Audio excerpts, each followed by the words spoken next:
भागवत जी में बताते हैं कि काक दृष्टवाति हरस्वांगो रस्तबाहुम महाहनु, छोटा सा बौने के रूप में काला काला निकराल, उसके केस ताम्र केस के थे, ताम्र रंग के थे, और काला काला छोटा सा बौना व्यक्ति निकला, वो वेन का पाप था। उसने प्रणाम किया ऋषि महर्षियों को, तो ऋषियों ने कहा भैया तुम नदी किनारे जाकर बस जाओ, तुम्हारी परंपरा ऐसे बढ़ेगी। तो उसी से निषादों की उत्पत्ति हुई। वो जो वेन के शरीर से जो पाप निकला था, उसी से निषादों की उत्पत्ति हुई थी, जो नदी के तट पर रहते हैं। उसके पश्चात पुनः जो है उनके शरीर का मंथन किया गया, तो साक्षात भगवान नारायण के अंश स्वरूप पृथु जी महाराज का प्रादुर्भाव हुआ। प्रेम से बोलो पृथु भगवान की जय हो। और दक्षिण भाग से अर्ची महारानी का प्रादुर्भाव हुआ। लक्ष्मी नारायण के रूप में पृथु भगवान और अर्ची महारानी आए।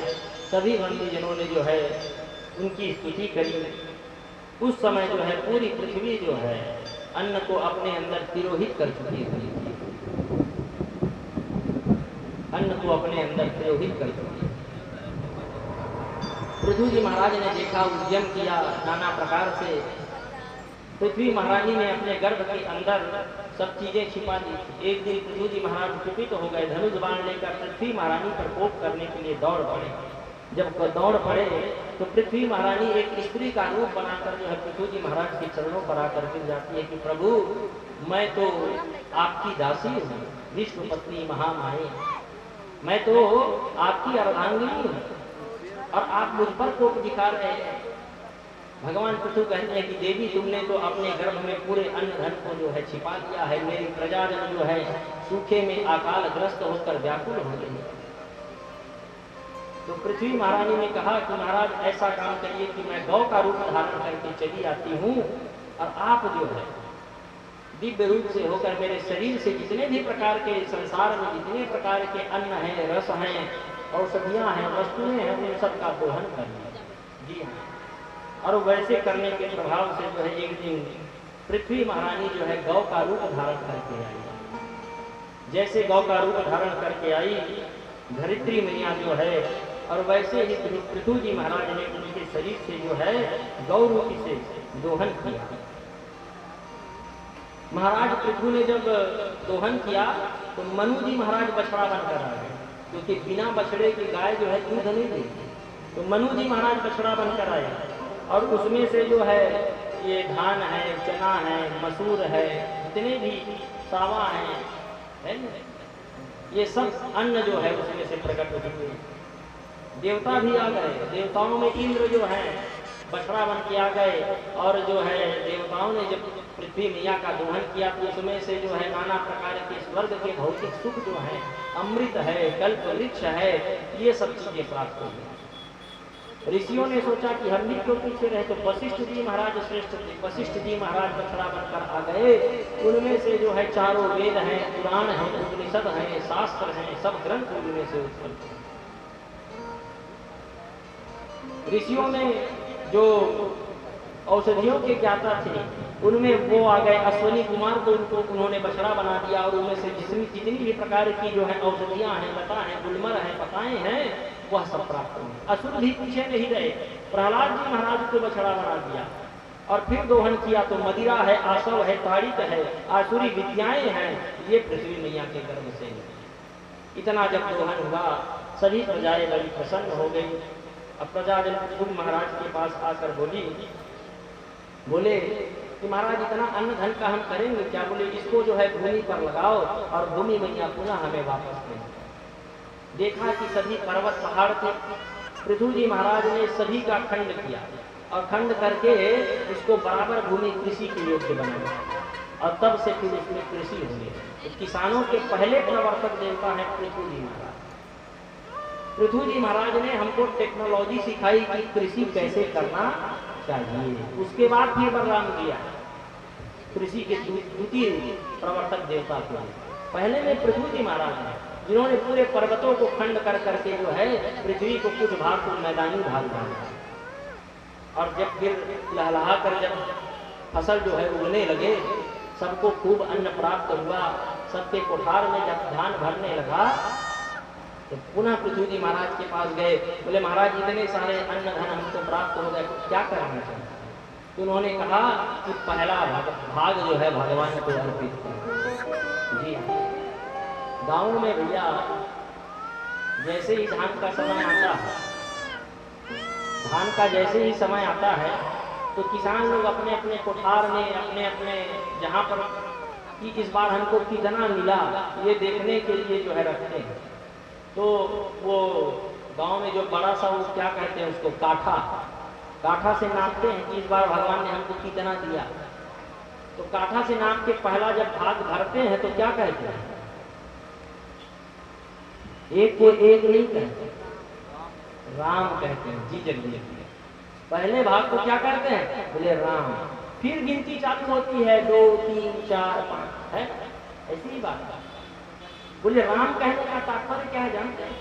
बोले पहला भाग प्रभु आप, मैंने मेहनत करी, आपने कृपा बरसाई, इतना सारा धन धान्य मुझे मिला, तो पहला भाग पहला काठा मैं राम के नाम पर निकालता हूँ, ये राम का होगा। फिर 2 3 4 फिर ये मेरे घर परिवार पर, ये सब भौतिक सुखों पर लगेंगे। ये भाव है उसका। गांव के लोग बड़े सीधे साधे, बड़े बड़े, कितना सुंदर भाव है ये राम कहने का। और राम कहने से राम का भी नाम उच्चारण होता है, और मानो मन के भाव से भगवान को भले ना चढ़ाए लेकिन वो समर्पण हो जाता है। प्रेम से बोलेंगे राधे राधे राधे राधे। अथा दीक्षत राजा तू हयमे जसते च ब्रह्मवर्ते मनोक्षेत्रे यत्र पाची सरस्वती। पृथ्वी जी महाराज ने जब देखा इतने अन्न धन आ गए तो बोले यज्ञ करो भैया। देखिए धन जब घर में बढ़ने लगे तो क्या करें? बोले पानी बाढ़े नाव में और घर में बाढ़े दाम। याद रखिएगा, पानी बाढ़े, अगर आप नाव में चल रहे हैं और नाव में अचानक कहीं पर से पानी बढ़ने लगा तो पानी बाढ़े नाव में और घर में बाढ़े दाम। बोले उस समय क्या करना चाहिए? बोले दोनों हाथ ऊंचे लिए यही सयाना काम। जी हाँ, क्योंकि वहां पर डूबने से बचना है, इसलिए दोनों हाथ से पानी बाहर करो। और जब घर में दाम अर्थ बढ़ने लगे तो दोनों हाथों से जो है धर्म के अर्थ पर लगाओ, तो वो फिर दिन दुना रात चौगुना बढ़ता चला जाएगा। तो इधर भी प्राणों का संकट है, उधर भी प्राणों का संकट है, दोनों में प्राण बच जाएंगे और अंत में हरि की प्राप्ति हो जाएगी। जी राजा पृथु ने जो है अश्वमेध यज्ञ करने की का संकल्प ले लिया, यज्ञ में बैठ गए। ऐसे करते करते हर साल यज्ञ होने लगा, 100 अश्वमेध यज्ञ करने के लिए बैठ गए संकल्पित होकर। शतक्रतु, जो कोई 100 अश्वमेध यज्ञ कर ले वो शतक्रतु हो जाएगा, वो इंद्र के पद का अधिकारी हो जाएगा। 99 अश्वमेध यज्ञ परिपूर्ण हो गए राजा पृथु जी महाराज के, और 100वें अश्वमेध यज्ञ करने के लिए बैठे। इंद्र भयभीत हो गए, क्योंकि जितने भी नेता पर नेता है ना भैया अपनी कुर्सी से बड़े चिपके हुए बैठे रहते, और जैसे ही चुनाव आता है वैसे ही वो डर सताने लगता है। बिल्कुल अब क्या होगा, अब क्या होगा, तो उठपुटांग वाला हरकत करते। वैसे इंद्र भी है, इंद्र किसी देवता विशेष का नाम नहीं है, इंद्र पद का नाम है। जैसे विधायक किसी का नाम नहीं है, विधायक पद का नाम है, सांसद पद का नाम है, प्रधानमंत्री पद का नाम है, किसी का नाम नहीं है। वो पद जो उसमें बैठेगा वही वो कहलाएगा। प्रधानमंत्री के पद में बैठेगा प्रधानमंत्री, मुख्यमंत्री के पद में बैठेगा मुख्यमंत्री। वैसे ही इंद्र के पद पर बैठने वाला कोई भी राजा, हर युग में समय समय पर इंद्र बदलते। इंद्र भयभीत हो गया और वहां जाकर पृथु जी महाराज के अश्व को चुरा कर ले गया स्वर्ग में। अपने सैनिकों को भेजा, पृथु जी महाराज ने सैनिक सब लौट कर चले आए, पता ना चला। पृथु जी महाराज ने यज्ञ पर वहीं पर पूर्ण किया, यज्ञ को पूर्ण करके उससे पुनः जो है इंद्र के पास गए उस अश्व को लाने के लिए। इंद्र और पृथु जी महाराज का युद्ध हुआ। पृथु जी महाराज की तपस्या का बल इतना उत्तम था कि इंद्र को पराजित कर दिया है। इंद्र को पराजित करके अपने राज्य पर ले आए हैं और यहाँ पर यज्ञ कर रहे थे। भगवान देखे कि इंद्र का बंदी होना उत्तम नहीं है, स्वयं साक्षात भगवान नारायण आ गए। प्रेम से बोलो वृंदावन बिहारी लाल की जय हो। पृथ्वी जी महाराज ने देखा कि प्रभु नारायण आ गए, बड़े प्रसन्न हुए, स्तुति करी है। पृथ्वी जी महाराज से कहा कि वरम बूढ़ी वर मांग लो पृथु, आज हम तुमसे अति प्रसन्न। प्रसन्नता वसात जो है भगवान ने जब ऐसा कहा तो पृथ्वी जी महाराज ने कहा कि प्रभु श्रेय प्रजा पालन में वराज्यो, मैं आपकी ही कृपा से यहाँ आया और मैंने अपना कार्य किया, मुझे और कुछ भी नहीं चाहिए। आपका जो है पुरस्कार, आपका आशीर्वाद जो है मुझे प्राप्त हो गया। पृथ्वी जी महाराज से भगवान ने कहा कि देखो कोई भगत जो हमसे मांगता है तभी हमको प्रसन्नता होती है, कुछ मांग लो। पृथ्वी जी महाराज मांगना नहीं चाह रहे थे, तो भी भगवान जबरदस्ती कहते हैं कि सावधान भवेन, आने वाला जो मनवंतर है उसमें तुम इंद्र के पद पर बैठकर राज्य करोगे, इंद्र बनाऊंगा। ये वरदान, ये गिफ्ट जो है अपने से दे दिया भगवान ने बिना मांगे। फिर भी कहा कि कुछ मांग लो।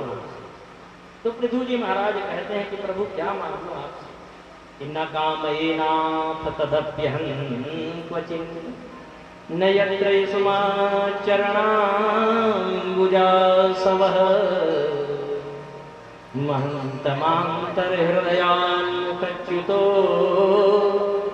विधस्तकर्णायुत मे सदेवरः। प्रभु बोले इन दो कानों से मैं आपकी कथा सुनता हूं तो अघाता नहीं, इसलिए बोले विधस्त करणायुत में समेवरः, मुझे 10,000 कान जो है आप दे दीजिए। 10,000 विधस्त करणायुत में समेवरः। पुनि प्रणवं पृथुराज समाना, पुनि प्रणवं पृथुराज समाना, पुनि प्रणवं पृथुराज समाना, पुनि प्रणवं पृथुराज समाना, वर्णक सुनहि सहस रस काना, भयग सुनहि सहस रस काना, वर्णक सुनहि सहस रस काना, वर्णक सुनहि सहस रस काना। मानस में भी गोस्वामी बाबा लिखते हैं पर अध सुनहि सहस रस काना। भगवान ने कहा दसाधु आनंद साधु आनंद, धन्य है तेरे जैसा भगत। बोले हाँ प्रभु, 2 कानों से मैं सुनकर आपकी कथा को सुनकर जो है मेरी तृप्ति नहीं होती, तो 10,000 कानों से अगर बहुत सारे ऋषि महात्मा भी मुझे कथा सुनाते रहे तो निरंतर आपकी कथा सुनता, निरंतरता मेरे ऊपर कथा सुनने की बनी रहे। भगवान ने तथास्तु कह दिया। इसका मतलब ये नहीं कि 10,000 कान हो गए पृथ्वी जी महाराज के, 2 कानों में ही 10,000 श्रवण की शक्ति जो है भगवान ने प्रदान करी पृथ्वी जी महाराज। अब भगवान आशीर्वाद देकर वहां से जो है अपने धाम को चले गए। ऐसे स्वरूप में पृथ्वी जी महाराज ने अपने प्रजाजनों को जो है उपदेश दिया है। पृथ्वी जी महाराज का जीवन बड़ा भगवान की जो प्राप्ति है ना वो साधारण नहीं है। अगर भक्ति से प्राप्त करोगे तो बड़ा सरल है भगवान को प्राप्त। एक बार ऐसे ही कलकत्ता में रामकृष्ण परमहंस जी महाराज, भगवती काली के उपासक थे रामकृष्ण परमहंस जी महाराज। भगवती काली मैया जो है साक्षात उनको दर्शन देने के लिए आती है। प्रेम से बोलेंगे राधे राधे हे राधे। देखिए बादल भी गरज रहे हैं, बादल भी बड़े प्रसन्न हैं, है न? तो आप लोग भी थोड़ा सा गरजिए राधे राधे राधे राधे।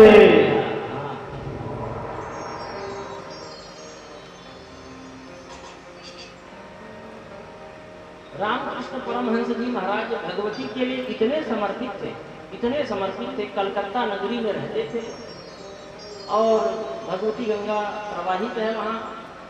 कलकत्ता में लगभग गंगा जी को हुगली नाम से जाना जाता है, हुगली नदी। के नाम से जाना जाता है। और दक्षिणेश्वरी काली का मंदिर गंगा जी के उस पार ये रहते थे, इस पार मंदिर की पूजा करने का दायित्व इन्हीं के ऊपर।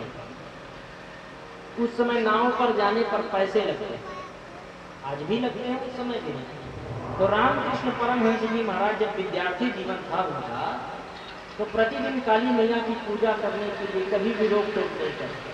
प्रतिदिन गंगा जी में कूदते, तैर कर जो है उस पार जाते, काली मैया की पूजा करते, पूजा करके फिर गंगा जी में कूदते, फिर इस पार आते, विद्यालय जाते, पढ़ कर जो है फिर आते, और फिर कूदते गंगा जी में, फिर कूद कर उस पार जाते, भगवती की आरती उतारते, भोजन बनाते, उनके लिए भोजन कराकर पुनः जो है आते। दिन भर उनका यही काम है। प्रतिदिन वो काली मैया के लिए भोजन बनाते, उनका पूजन पाठ करते, उनकी आराधना करते।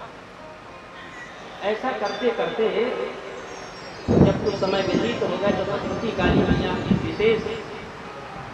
विशेष प्रकार की जो है विशेष रूप से उनकी ऊपर उनकी कृपा बना लगा। साक्षात काली मैया स्वयं आकर जो है उनके हाथों से भोजन करते, काली मैया स्वयं आकर भोजन करते, प्रतिदिन वही कभी करते रहते। एक दिन पता चला वही कलकत्ता शहर, और कलकत्ता शहर का एक सेठ था जिसका नाम था करोड़ी मन, उसका नाम था करोड़ी मन। वो करोड़ी मन जो था, उसने देखा कि सबके बीचों में यही बात होती थी कि रामकृष्ण परमहंस जी महाराज प्रतिदिन काली मैया का दर्शन करते हैं, काली मैया स्वयं आकर जो है उनके हाथों से भोजन ग्रहण करती है। करोड़ी मल जो है गया रामकृष्ण परमहंस जी महाराज के पास जाकर निवेदन करने लगा कि महाराज, आपको मैंने सुना है कि आपको काली मैया दर्शन देने आती है प्रतिदिन, कृपा करके आप कुछ ऐसा करिए कि मुझको भी जो है काली मैया का दर्शन हो जाए। तो उसने कहा कि भैया काली मैया की उपासना करो, तुमको भी दर्शन हो जाएगा। बोले महाराज मैं तो इतना व्यस्त आदमी हूँ, व्यापार में इतना व्यस्त रहता हूँ कि मैं कहाँ इतना पूजन पाठ करूँगा। बोले अगर आप काली मैया को कह देते कि आप करोड़ी मन को जाकर दर्शन दे दो, तो काली मैया जो है मुझे दर्शन दे दो। चलिए प्रेम से बोलेंगे राधे राधे राधे राधे।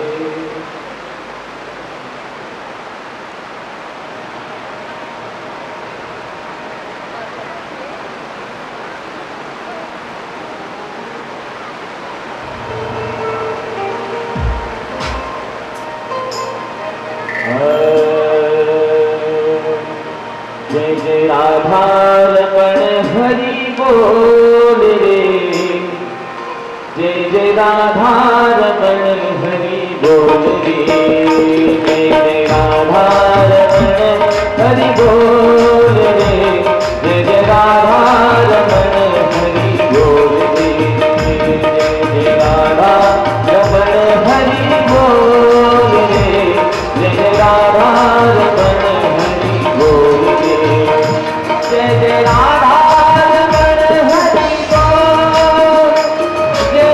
राधारमण हरि बोल, जय जय राधारमण हरि बोल, जय जय राधारमण हरि बोल, जय जय राधारमण हरि बोल, जय जय राधारमण हरि बोल रे, जय जय राधारमण हरि बोल रे, जय जय राधारमण हरि बोल रे, जय जय राधारमण हरि बोल रे।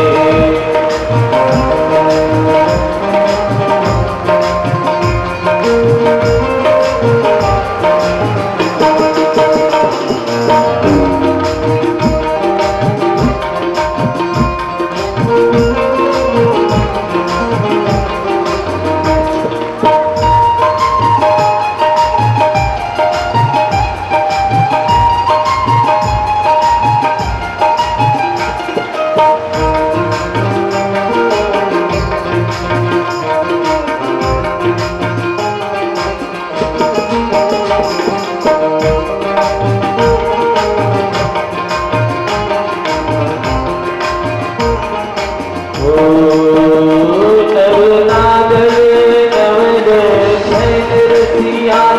प्यारो कान्हा है मेरो मन बसिया नवनागर नवन छैल रसिया प्यारो कान्हा है मेरो मन बसिया जय कालिंदी फूल की डोल रे जय जय राधा रमण हरि बोल रे जय जय राधा रमण हरि बोल रे जय जय राधा रमण हरि बोल रे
रस के भरे में कपोल रे जय जय राधा रमण हरि बोल रे जय जय राधा रमण हरि बोल रे जय जय राधा रमण हरि बोल रे जय जय राधा रमण हरि बोल रे जय जय राधा रमण हरि बोल रे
गीता में भगवान कहते हैं यज्ञात भवति परजन्यः परजन्यात् अन्न संभव अन्नात् भवति भूतानि यज्ञ कर्मण समुद्भव।